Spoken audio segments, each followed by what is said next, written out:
안녕하세요. 민경철 변호사입니다. 오늘은 변호사가 챗 GPT를 활용해 보기 혹은 법적인 문제에 대해서 챗 GPT의 도움을 받는 게 어떤가에 대해서 짤막하게 한번 알아보려고 하는데요. 결론적으로 말씀을 드리면 챗 GPT 활용하는 게 속도 면에서 큰 도움이 될 수 있지만 그 정확성에 대해서는 다시 한번 사람의 검토가 필요하다는 그런 의견입니다. 저는 예를 들어서 한번 설명을 드릴게요. 제가 실제로 챗GPT 프로를 활용하면서 있었던 일들인데요. 우선은 여기 보시면은 위 판례는 소송 제기 시 결의가 필수적이라는 내용이 아니라 분배를 결의에 따라 한다는 것인 것 같은데, 이거 제가 물어봤는데요. 이렇게 물어본 이유가 제가 어떤 사안에 대해서 이 관련된 답변을 해주고, 그리고 그 근거가 될 수 있는 판례를 찾아달라고 했는데 챗 GPT가 그 판례를 찾아줬다고 해요. 그래가지고 그 내용을 확인하고, 근데 혹시 몰라가지고 그 사건 번호를 통해가지고 그 내용을 정확하게 확인하니까 제가 요구하는 내용이 아니라 다른 내용의 그 판례를 찾아주었더라고요. 그래서 이렇게 지적을 하니까 챗 GPT가 사과를 되게 잘합니다. 그래서 죄송합니다. 이전에 제공한 판례는 토지보상금의 분배와 관련된 것이었으며 소송 제기 시 종중총회 결의의 필요성을 다루지 않았습니다. 그래서 이에 따라 소송 제기 시 종중총회 결의의 필요성에 대한 판례를 찾아보았습니다. 라고 이제 추가적으로 자기 잘못을 인정하고 새로운 요구에 맞는 걸 이제 찾아주었는데요. 그래서 이렇게 법적으로 좀 활용하면서 그 근거까지 찾아보다 보면 이렇게 챗 GPT의 사과를 받게 되는 일이 되게 자주 있습니다. 사과할 때마다 다른 표현으로 점점 이렇게 정중한 표현이 되고요. 진심 어린 표현을 해주는데요. 이것도 이제 비슷한 건데요. 이게 제가 이제 물어본 게 2006도 4899 판결이 정말 위와 같은 내용이야? 라고 물어본 이유가 챗GPT가 어떤 설명을 하면서 이 판결을 인용했는데 그런 내용이 아닌 거예요. 그래가지고 한번 물어봤어요. 그러니까는 또 죄송합니다. 이전에 제공한 정보 중 오류가 있었습니다.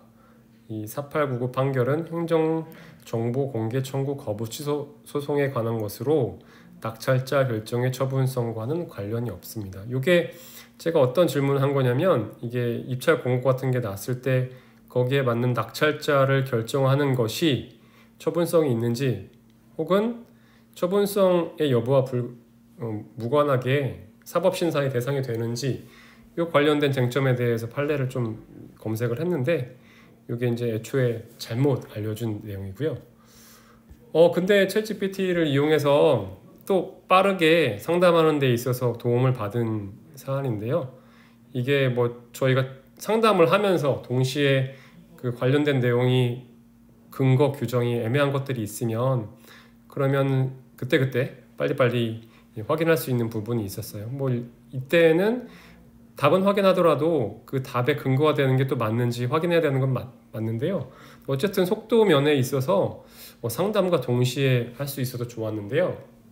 요게 이 사건은 이제 의뢰인이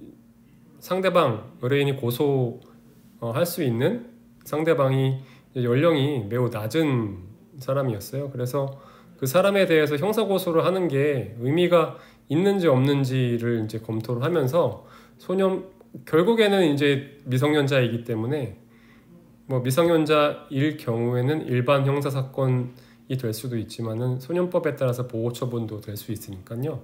결국에는 소년법에 의해서 처벌될 수 있는 최소한의 연령과 형사적으로 처벌될 수 있는 연령이 중요했는데 여기 제가 이제 물어봤죠. 소년법에 의해 처벌할 수 있는 최소한의 연령은 그래서 소년법에 따라 처벌받을 수 있는 연령은 연령은 만 14세입니다. 라고 하는데 이것도 지금에 와서 제가 지금 읽으면서 설명하면서 보니까는 이게 정확한 설명은 아닌 것 같아요. 소년법에 따라서는 형사처벌을 받는 게 아니죠. 보호처분을 받는 거고 조금 핀트가 잘못된 답변이긴 하네요. 그래서 결국에는 만 14세 이상이 되어야지 형사 미성년자에서 벗어나게 되므로 형사처벌을 받을 수 있는 게 맞고, 그리고 10세 이상은 되어야지 보호처분을 받을 수 있는 거죠. 근데 이제 이 사건 같은 경우에는 그 고소하려는 그 상대방이 만 10세가 안 되었기 때문에 뭐 어떤 형사처벌이든 보호처벌이든 받을 수 없는 상황이어서요. 이 상황에서 이제 저는 도움을 받은 건 상담하면서 이게 보호처분의 대상이 만 10세 기준인가, 그것이 이제 좀 확인할 필요가 있었는데 이렇게 좀 빨리 확인을 했어요. 이제 뭐 일부분에 있어서는 부정확한 부분이 있지만 속도면에 있어 빨리 확인을 했고, 다만 이거와 관련되어서 이제 근거가 무엇인지는 추가적으로 제가 확인을 해서 정확하게 이제 상담을 해드렸고요.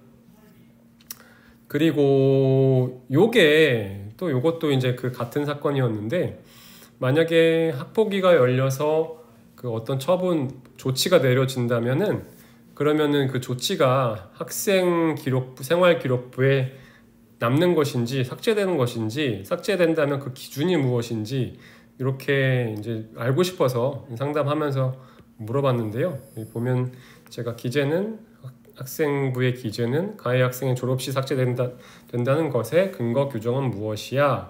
라고 물어보았거든요. 왜냐하면 삭제된다고는 챗GPT가 얘기하면서도 그 근거 규정이 잘못 들고 있더라고요. 그래서 다시 물어보니까 이제 또 역시 사과를 하면서 삭제에 관한 규정은 학교생활기록부 작성 및 관리 지침에 상세히 명시되어 있습니다. 라고 해서 이렇게 설명을 하고 있어요. 근데 제가 이거를 또 확인을 해보니까는 이 설명 자체는 또 정확하지는 않았습니다. 근데 다만 여기 보시면은 챗GPT가 보통 뭐 다시 묻거나 다시 질문을 하거나 이럴 경우에는 이제 근거를 좀 풍부하게 가져올 때가 있는데요. 여기 보시면 링크를 걸어줘요. 그래서 학생생활기록부 종합지원 포털로 연결을 해서 제가 그걸 확인을 하니까 여기에 아주 상세하게 시기별로 보시면은 어디 있냐? 여기에 2024년 좀 확대해 볼게요. 24년 잠깐만. 여기. 이게 시기별로 그렇죠? 2024년 3월 1일 이후에 신고되어 학교생활기록부에 기재된 것과 관련되어서 이렇게 설명하고 있고, 그 이전에 사이에 그리고 뭐 이렇게 사이에 여기에 따라서 그 시기에 따라 신고된 시기 그리고 기재된 시기에 따라서 조금 삭제 관련된 규정들이 달리 정해지고 있거든요. 결국에 결론적으로 뭐 이 외에도 제가 많은 예시 활용을 해봤지만 결국엔 챗GPT 활용에 있어서는 조금 더 빠르게 스크리닝 할 수 있지만 그 정확한 근거 규정은 다시 한번 면밀히 살펴보아야 한다라는 결론을 내렸습니다.